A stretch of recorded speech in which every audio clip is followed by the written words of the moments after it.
В селе Кучук-Бурундык Харасу-Базарского района разворачивается история невероятного терпения и веры. Десятилетиями местная мусульманская община совершала молитвы в условиях, которые трудно назвать подходящими. Но сегодня на окраине села медленно, кирпич за кирпичом, растет здание, которое должно стать новым духовным домом для сотен людей.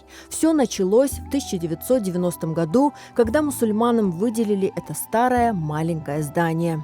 Бұл бина баштан еді колхозын пожарный стоянка несі станы пожарный. Ондан соң верділер бізге için тикаран ремонт yapıp 90-ncı yılda bu binаны бізге верділер. Bu binanın документы yok, светы yok.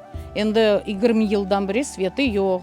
Потому что bu binanın, действующий caminin binanın документleri yok. Документсіз лицевой счет, свет yapıp olmayıq. Мана жаматымыз келей, жаматымыз пек чоқ, балаларымыз келей, бында торунларымыз келей.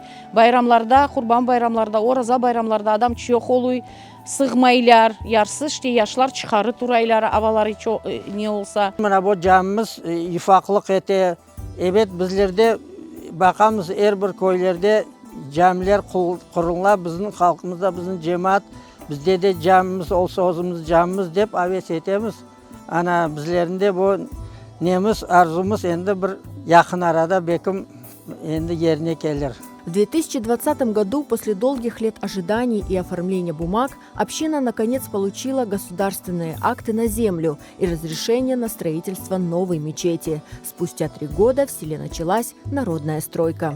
2-3 yıl evvelsi cemaatimizin teşebbüsünden para toplandı.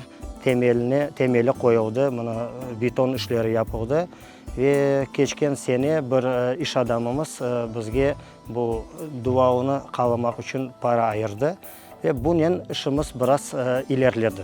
Caminin kurulacağı bütün cemaatimiz için pek mühim bir iş oldu. Yani cemaatimizin birleştirdi, yaşlarımızın, balacıklarımızın da hatta canlandırdı ve çok sevindik. Temel işleri, fundamentleri koyulğanda, beton işlerinde Yasvada, mektepte okuyan balacıklar da gelip öz hissesini koştular, taşladılar içine.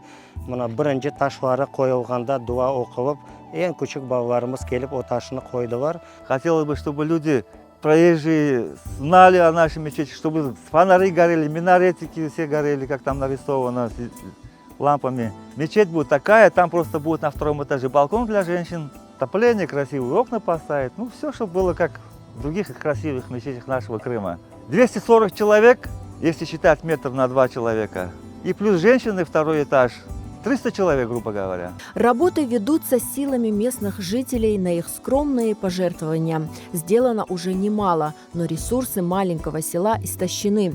Сегодня жители Кучук-Бурундык обращаются за помощью ко всем неравнодушным мусульманам. Şundaki devam etmek için endi tepesine keldik. Onu kapatmak gerek camimizin. Bu pek önemli bir etaptır. Ve buna endi cemaatimiz de toplay ama gücümüz yeterli değil. Onun için iş adamlarımızga, din kardeşlerimizga müracaat etemiz. Çareleri olğanı kadar bizge destek etsinler, kol tutsunlar.